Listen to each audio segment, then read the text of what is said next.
ఇంకో దీళ్ళు అన్నం వండిందట, అన్నం నేను తినాలన్నట. చూడురి మొత్తం అంగడి చేసింది. అందులో ఉన్న సామాన్లు కింద వారేసుడు ఎందుకు చెప్పుర్రి, అందులోనే పెట్టుకొని ఆడుకోవచ్చు కదా. మొత్తం అన్నం కూర వండుతుందట, బయటకు తీసి ఏమేమి కావాలో దానిలో వంట చేసి, ఇంకా అమ్మమ్మ నేను పెట్టిన ఛాయ్ తాగవా అని అమ్మమ్మ ఫోన్ చేసి అడుగుతుంది. స్నానం చేసింది, చిప్పిరి ఉంది. మార్నింగ్ దోశ కావాలంటే దోశ వేసి ఇచ్చిన.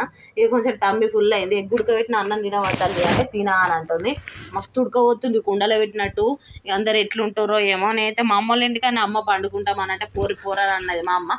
ఆయన టచ్ చేసినాం, ఎందుకంటే అక్కడ మంచాలు లేవు, ఇరిగిపోయినాయి. అంతకు ముందు ఉండే మంచి మంచాలలో వండుకున్నాం. చిన్నపిల్లని వేసుకొని బయట ఎందుకు వండుకుంటారు, మా ఇంటికాడ పెద్ద వాకిలి కదా, చిన్నపిల్లని వేసుకొని ఏం వండుకుంటారు పోర్రి అని అన్నది. ఈ ఎండాకాలం ఎట్లా భరించడో ఏమో, మే జూన్లో ఎట్లుంటాయో ఏమో ఎండలు. ఇంకా అందరు లంచ్ చేసిరా, తిన్నారా. ఎగ్ ఉడకబెట్టినా మా ధనివానికి అయితే అన్నం తినిపించాలి. నిన్న నైట్ నిద్ర లేకుండా నాకు 3కి లేచి జాగారం చేసిన. కొంచెం పండుకుంటా అంటే నన్ను వండుకొని ఇస్తలేదు మా సుండి పిల్ల. మొత్తం ఆగమాని చేసి